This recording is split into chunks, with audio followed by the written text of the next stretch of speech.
I'm Tony Crumless. I like antiques, in fact I hope to be one day. And this song is over 100 years old. It's written in 1921 and it's called April Showers. It's a much parodied song in many respects. When Spike Jones did a version, he says, "When April showers, she never closes the curtain." And the British comedians Morecambe and Wive did a version of it where Ernie sang it to a very light drivel of rain, and then Eric sang it to buckets of water falling down.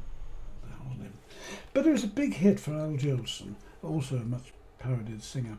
But Johnson was the first openly Jewish man to become an entertainment star in America, and he was also the star of the first feature film with synchronised sound and speech as well as music and sound effects. Sadly, he died aged 64 whilst playing cards. It's not recorded whether he was winning or not. Trouble is, it's in the key of C, written in the key of C, and if I try and sing it in the key of C, "Oh, April showers may come your way," it's a bit high. If I think of Knock It Low, "When April showers may come your way," it's a bit low. So I really want to change the key. Of course, if you're happy to sing it in the key of C, that's fine, if it suits your voice. If you want to do that, here are the chords involved. It's a C chord, a G minor chord, a D7, which is a Hawaiian D7 I'm using. It's an easy one. F chord.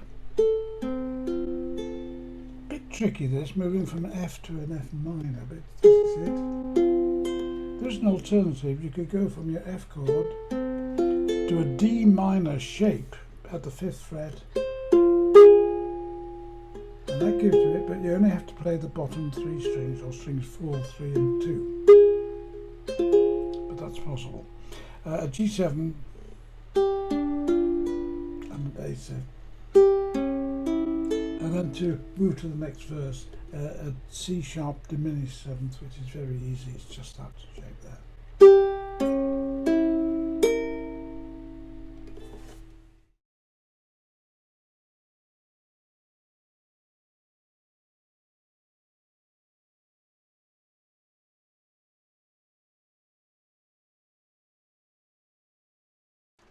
Moving a whole song from one key to another is called transposition. Don't confuse that with modulation, which is there you move from one key to another during the course of the song. The first thing to do is to check the key of the song you're moving from.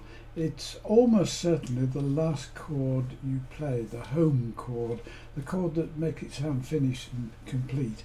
In the case of April Showers, it's a C chord, so it's most likely in the key of C. But to confirm this, the chord before it is a G7, so you've got G7 to C or 5/7 to 1, which forms what's called a perfect cadence, and that is the equivalent in music of a full stop in words. So we can be pretty certain that this song is in the key of C major. The major scale is by far the most common scale used, but by no means the only one. There are lots and lots of others. And it always proceeds by the same pattern of tones and semitones. It's tone, tone, semitone, tone in the middle, then another tone, tone, semitone. Now the only note you can start from that has that pattern without adding sharps and flats is C. Starting on C, the tones and semitones just happen to fall in the right order. If you start on D, for example, you'll need an F sharp and you need a C sharp. If you start on F, you need a B flat. And you need to take that into account when you're working out what chords. However, if you're not going to use the chords, like for example in a D, we're not going to use an F sharp and a C sharp, you can happily ignore that. The chords themselves, the ukulele chord shapes, automatically put the sharps and flats in when you decide whether it's a major chord or a minor chord.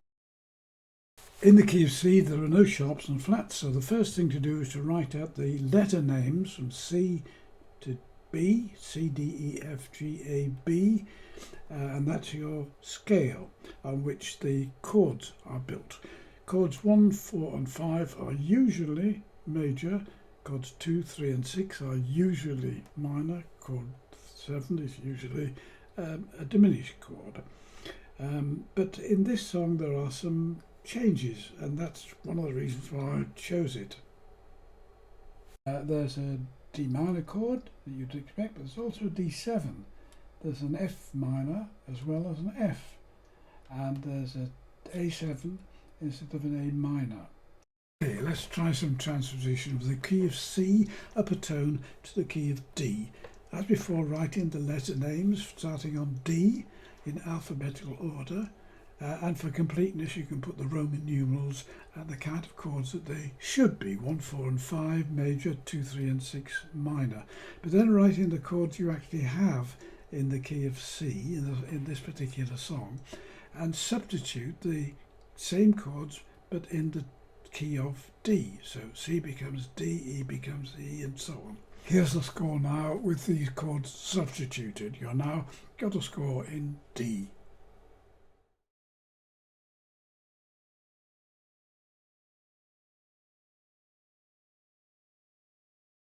Fine, but now I want to put it up a bit higher to the key of F. The problem with the key of F is that it's got a B flat in it, because I need a tone between the B and the C, and B and C is normally a semitone apart. So I've got to either raise the A to an A sharp, or I've got to lower the B to a B flat. I can't raise the key to an A sharp because that would no longer be in alphabetical order. I need a B, so it has to be B flat. That, of course, is the reason why notes have two names, the notes in between the letter names. So you have a A sharp and a B flat, you have a C sharp and a D flat, and you may have wondered why you want a note with two different names. And that's the reason, just to get, it's a bit a matter of musical grammar really, to get the scale notes in alphabetical order. I mentioned one of the things, that's the C diminished seventh and the C sharp diminished seventh. You may think it odd that you've got the same chord in two different keys. The reason is that in a diminished seventh chord, all the notes are equally spaced 3 semitones apart. So it's quite impossible to tell which is the root, and the diminished seventh chords can be called any one of the 4 names of the notes that form it. I know it's a bit confusing, but there it is.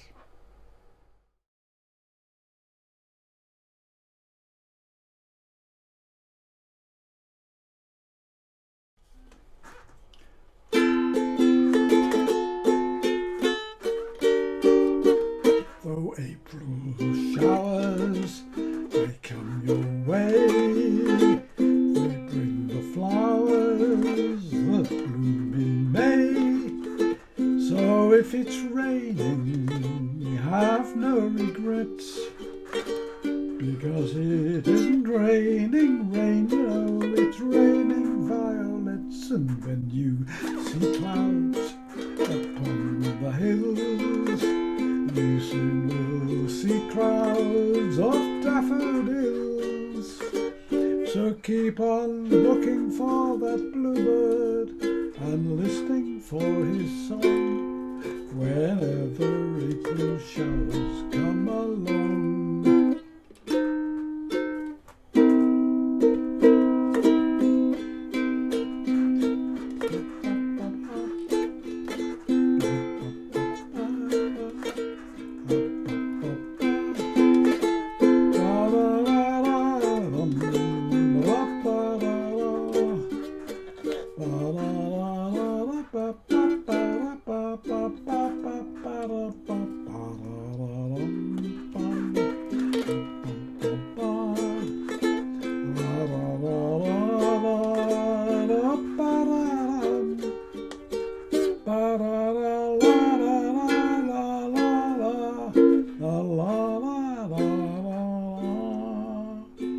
Whenever April showers come along.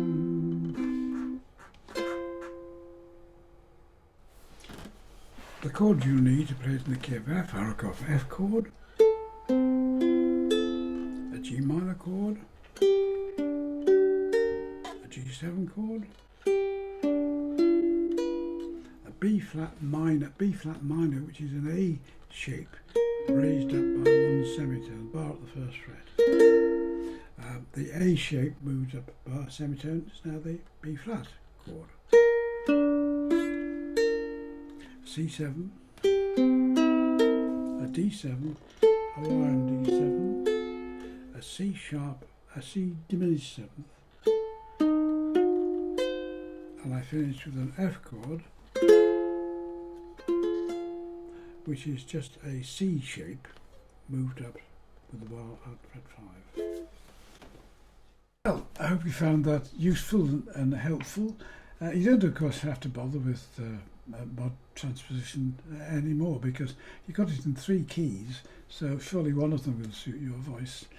But you can now try your hand at modulating to any of the 12 keys that are available to you. You find some of the chords a bit strange, unless, of course, you can use bar chords. I've done 2 videos on movable bar chords, one major and one minor, and you can download those at the end of the video from the UKStuff site. And there's also a handout which is just on play any chord on the ukulele. You might find that also useful. Just a final thought though, we've got it now in the key of C and you've got it in the key of D, so you could do a version, verse on the key of C and then repeat it a tone higher. That's something that's often used, done commercially, and it's very effective.